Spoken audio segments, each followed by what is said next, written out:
आप देख रहे हैं दुखती रंग न्यूज, सच आप तक। नमस्कार, मैं अतीक अजीज। हम मौजूद हैं कानपुर की एक जानी मानी शख्सियत के घर पर, और ये ऐसी शख्सियत हैं जिनको किसी परिचय की मोहताज नहीं है। कानपुर की पूर्व सांसद और बॉलीवुड की में भी काफ़ी अच्छा एक्टिंग किया। आप अशोका फिल्म का नाम सुना ही होगा, जिसमें शाहरुख खान का माँ का एक अच्छा किरदार निभाया। आइए इनसे कुछ बात करते हैं। और चाइना के जो अटैक हुआ है, जो अभी जो वार हुआ है, हिंदुस्तान और चाइना से जो वार हुआ है, इसके बारे में कुछ आपसे कुछ जानकारी लेते हैं और आपकी क्या राय है। आइए कुछ जानकारी लेते हैं और कुछ पता करते हैं कुछ। तो सुभाषनी जी, ये बताइए, ये जो अभी चाइना में का जैसे वार हुआ है, हमारे 20 सैनिक शहीद हुए हैं, तो इसके बारे में आपकी क्या सोच है और क्या आपकी क्या राय है? सबसे पहले तो अपनी तरफ से और अपने पूरे संगठन की तरफ से जो हमारे 20 बहादुर सिपाही, जवान और अफसर इस मुठभेड़ में शहीद हुए हैं, मैं सबसे पहले तो उनको अपनी श्रद्धांजलि अर्पित करना चाहूँगी।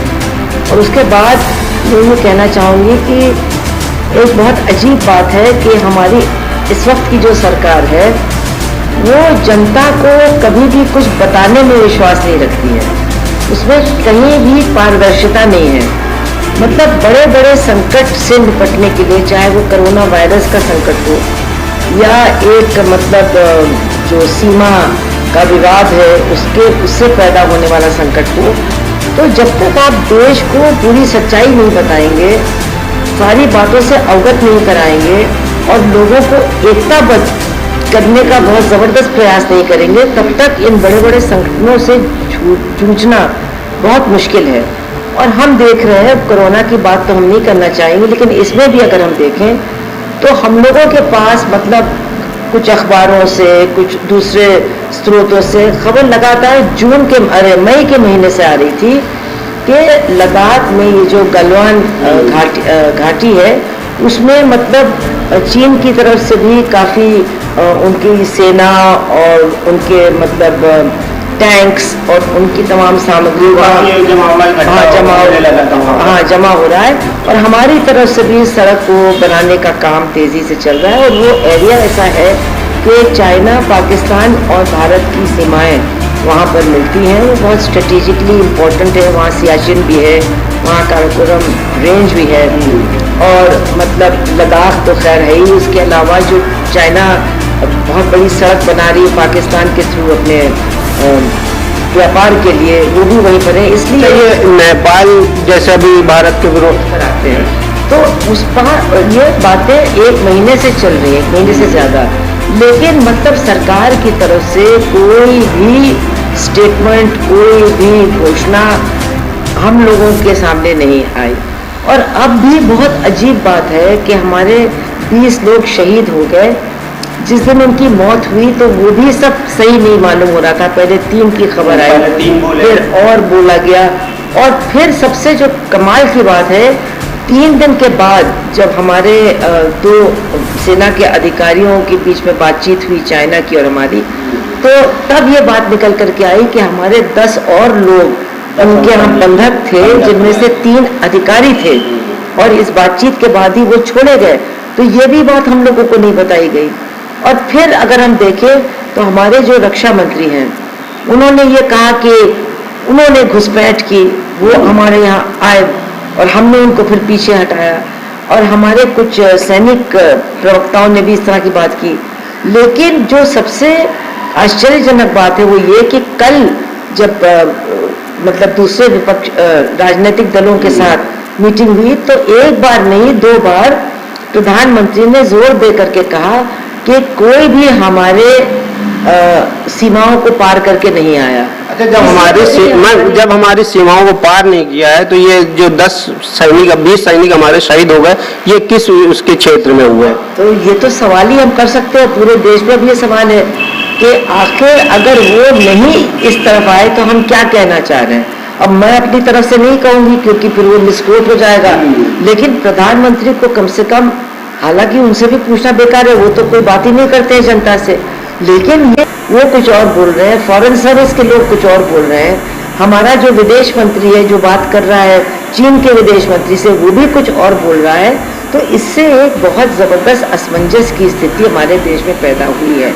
अब उसको घुमाने फिराने के लिए कि चीन का सामान मत लो, चीन की चीज़ें मत खरीदो, ये तो सब एक हल्ला मच रहा है। ठीक है, जिसको नहीं खरीदना ना खरीदे, लेकिन सरकार की नीति क्या है चीन से व्यापार के बारे में, वो भी कुछ स्पष्ट नहीं है। तो ये स्पष्टता होनी चाहिए। और इस तरह से जब सब लोग कह रहे हैं, हमारी पार्टी सीपीएम ने कल उस मीटिंग में कहा कि आप कह रहे हैं कि इसमें हमको बहुत सोच समझ करके काम करना है, हमको जल्दबाजी नहीं करनी है, हमको बातचीत करके ही हल करना है, तो हम आपके साथ पूरी तरह से हम आपका समर्थन कर रहे हैं। लेकिन आप विश्वास में तो लीजिए, आप बताइए तो हमें कि क्या हो रहा है। सब लोग सपोर्ट कर रहे हैं, कोई ऐसा नहीं है जो ऐसे संकट के समय सरकार का समर्थन नहीं करेगा। अच्छा, वो इस टाइम जैसे ये नेपाल भी हमारे खड़ा हो गया है, क्या ऐसा नहीं लगता कि इसको भी कुछ चीन का कुछ सपोर्ट मिल रहा है पीछे से? कि इतनी नेपाल में कभी इतनी तो एक हैसियत नहीं थी कि एक हिंदुस्तान के सामने खड़ा हो सके। देखिए, हम लोग क्यों किसी दूसरे देश की हैसियत के बारे में टीका टिप्पणी करें? यही सब करके तो हम लोग रिश्ते बिगाड़ते हैं। वो एक देश है, एक स्वतंत्र आज़ाद देश है, वहाँ के लोग बहुत लड़ने वाले बहादुर लोग हैं। तो अब हमारे रिश्ते उनसे इतने खराब हो गए हैं कि लगातार वो कह रहे थे बातचीत कर लीजिए, हम लोगों ने बातचीत नहीं की। अब उन्होंने अपनी तरफ से एक नक्शा पास कर लिया है। तो अब सवाल ये है कि जब आपकी सीमाओं पर किसी के साथ भी आपके अच्छे संबंध नहीं है, हमारे नेपाल के साथ तो बिल्कुल ऐसे संबंध थे, एक ही परिवार जैसे थे। नेपाल के लोग बिना वीज़ा के हमारे यहाँ आते हैं, हम लोग बिना वीज़ा के वहाँ जाते हैं, लेकिन ऐसा लगता है कि वहाँ भी अब तनातनी हो गई है। इसी तरह से बांग्लादेश में हमारे देश को, हमारे देशवासियों को लोग बहुत प्यार करते थे, लेकिन हम लोग बांग्लादेशी घुसपैठिया, कीड़े मकोड़े इस तरह से बोल बोल करके अब उनके अंदर भी काफ़ी आक्रोश पैदा हो गया है। तो ये भी बात बहुत ज़रूरी है कि अगर हमारा ये सीमा विवाद है और हमको इससे निपटना है, तो अमेरिका से ही दोस्ती करने से काम नहीं चलेगा। हमारे जो पड़ोसी हैं उनसे दोस्ती और उनसे रिश्ते अच्छे करने की हमें बहुत ज़्यादा प्रयास करने की ज़रूरत है। अच्छा, ये जो आज ऐसा एक पब्लिक में धारणा बन गई है कि मीडिया दो धड़ों में बट गया है। क्या हो गया? दो धड़ों में बट गया है। क्या? मीडिया दो हिस्सों में बट गया है कि एक जो प्रो मोदी है और एक जो है मोदी के एंटी मोदी है। तो इसके बारे में, मीडिया के बारे में आपकी क्या सोच है? मैं तो मानती हूँ कि धड़े हैं लेकिन अलग है।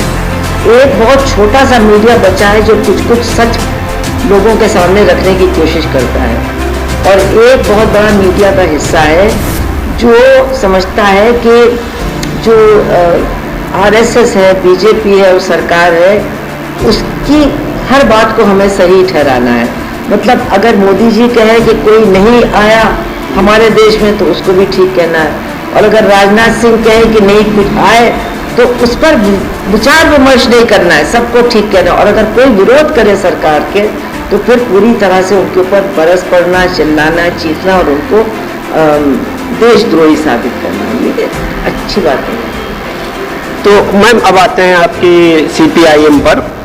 एक सीपीआईएम का एक पर्चा हुआ करता था कानपुर में भी, और कानपुर में एक आपकी अलग पहचान है, काफ़ी अच्छी, एक अलग आपने पहचान बनाई, सांसद रह चुके हैं कानपुर की।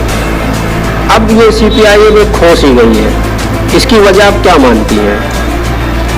ये वजह तो बहुत है। एक तो ये जो हमारे यहाँ औद्योगिक पतन हुआ है, लोग कहते हैं हम लोग, लेकिन ये जो कारखाने जो बंद हुए थे, अब तो बहुत अच्छी किताब भी छपी है, और ये सिर्फ यहाँ नहीं पूरे देश के अंदर हम देखें तो बड़े उद्योग हर तरफ बंद हो गए हैं। तो उनके बंद होने से निश्चित रूप से हम लोग जो ज़्यादातर ट्रेड यूनियन का काम करते थे और उनके बीच में काम करते थे, मजदूरों के बीच में, तो हमें बहुत नुकसान हुआ है। और इसके साथ साथ विचारधारात्मक स्तर पर भी जब हजारों मजदूर अलग अलग धर्मों के, अलग अलग जातियों के एक जगह काम करते हैं, एकता की भावना उनके अंदर होती है, तो फिर एक दूसरी विचारधारा उन पर हावी होती है। लेकिन जब वो बंदी के शिकार हो जाते हैं, तो वो फिर अपने अपने छोटे आधार पर, और हमारी वो पार्टी है जो जाति आधार पर और धर्म के आधार पर राजनीति नहीं कर सकती है, ये हमारे लिए वर्जित है। तो इसलिए आज के इस माहौल में हमको दिक्कत होती है। अब हम जब भी बात कुछ करते हैं तो हमारी बात काफ़ी पेचीदा होती है, उसको समझाने की ज़रूरत होती है। अब लोग सोचते नहीं बहुत आसानी से किसी जात के ऊपर डाल दो, किसी धर्म के ऊपर डाल दो, वो ज़्यादा आसानी से लोगों के समझ में आ जाता है। और आगे आपकी कानपुर में क्या है, क्या मतलब आगे चुनाव, क्या कानपुर में आगे चुनाव लड़ने का इरादा है? चुनाव मेरे लिए कोई महत्वपूर्ण चीज़ नहीं है। चुनाव जीते भी हारे भी उससे हमें कोई फर्क नहीं पड़ता है। हमारे लिए ज़्यादा ज़रूरी है कि कानपुर में जनता की एकता को किस तरह से फिर से बरकरार किया जाए, और जो कानपुर में ज़बरदस्त अन्याय हो रहे हैं गरीबों के साथ भी, और एक मतलब अल्पसंख्यकों के साथ भी, दलितों के साथ भी, इस अन्याय के खिलाफ लड़ने की भी बहुत ज़रूरत है, और इसके शहर के माहौल को बदलने की ज़रूरत है। ये मेरे लिए प्राथमिकता है। तो अभी आपने सुना सुभाषनी अली जी को, आपकी प्राथमिकताएं कानपुर के लिए जो हैं, कानपुर को एक माला में पिरोने की जो आपकी एक मुहिम जैसे चला, मतलब एक छेड़ी हुई है कि कानपुर को किसी हिस्सों में बंटने ना दिया जाए, जाति में ना बंटने दिया जाए, किसी विशेष धर्म में ना बंटने दिया जाए। ये जो एक आपकी सोच है, ये एक सोच को कानपुर वासी सलाम करते हैं। और मैं अतीक अजीज़, कानपुर दुखतीरथ न्यूज़ से, नमस्कार।